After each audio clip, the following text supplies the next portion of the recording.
उदाहरण सांगतो दादा. गरीब कुटुंब होतं, गरीब कुटुंब. 2-4 एकर शेत होतं. कर्जाचं डोंगर वाढत वाढत गेलं. सारखी 3-4 वर्ष नापिकी झाली. तुमच्या गावच्या सारखीच अवस्था होती. 4 वर्षापासूनची नापिकी, 4 वर्षापासूनची नापिकी. कर्जाचं डोंगर एवढं वाढलं. सावकार तगादे रावत होता. काय करावं कळत नव्हतं. ना इलाजानं दादा, ना इलाजानं वडलोपार्जित शेती विकून टाकली. अन्न अशी दशा झाली. 4 दिवसापासून घरात चूल पेटलेली नव्हती. मायबाप 4 दिवसापासून अन्नाचा कण नव्हता. 6 वर्षाची मुलगी आहे आणि 8 वर्षाचा मुलगा आहे. मुलं उपवाशी पोटी झोपत होते. बापाने विचार केला की असं जीवन जगल्यापेक्षा आत्महत्या केली ते परवडलं. घरातले पोरं हुशार असतात हो गरीबाच्या. काय राहत तो दिंडी सोहळा निघाला आपला. गावाच्या बाहेर गेलो आपण. दृश्य होतं, फक्त दृश्य, खरोखर नव्हतं. त्या दृश्यामध्ये त्या बाईनं पाय पकडलं. समोर गेलो. दृश्य होतं, मातीचे ढेकलं खाऊन आला होता शेतकरी. मातीचे ढेकलं. समोर गेलो. गावाचं पाणी नदीत सोडलं चाललं, पण गावात नाही येऊन राहिलं. अशा अवस्थेत सुद्धा पोरगा आपल्या बापाला धीर देत असतो. धीर. घोर मनाला लावू नका, पाठ जगाला दाबू नका. शेतकऱ्याचा पोरगा म्हणतो, घोर मनाला लावू नका, पाठ जगाला दाबू नका.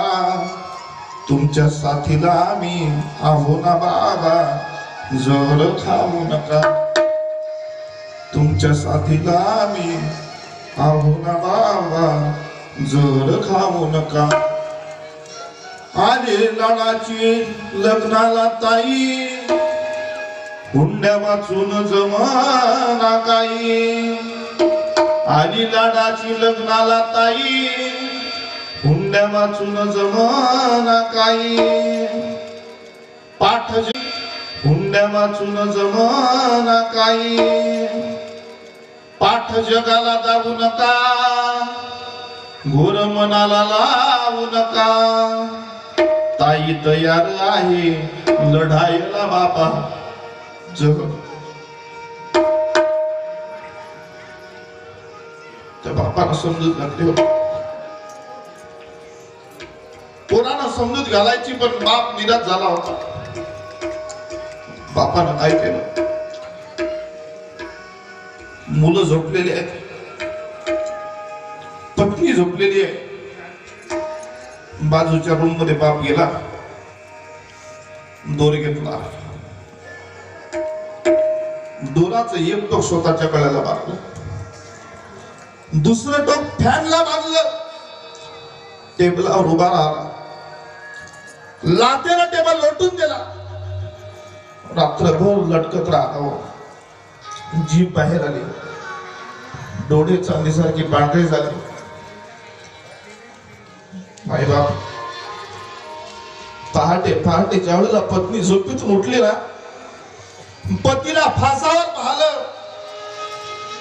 तुम्ही कल्पना करा, जिच्या मागे 2 चिमुकली मुलं आहेत, कर्जबाजारी पती आहे. अशा अवस्थेत जर पती महाराज फासावर लटकलेला आहे.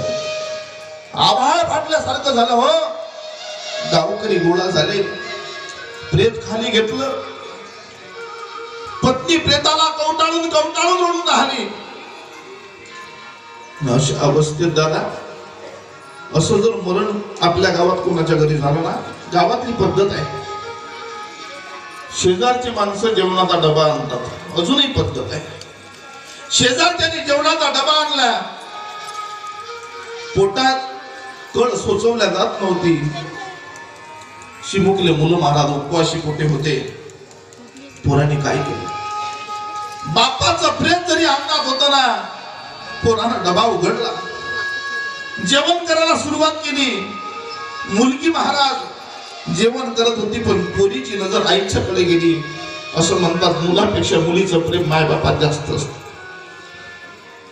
डबा घेतला, आईच्या जवळ गेली. आई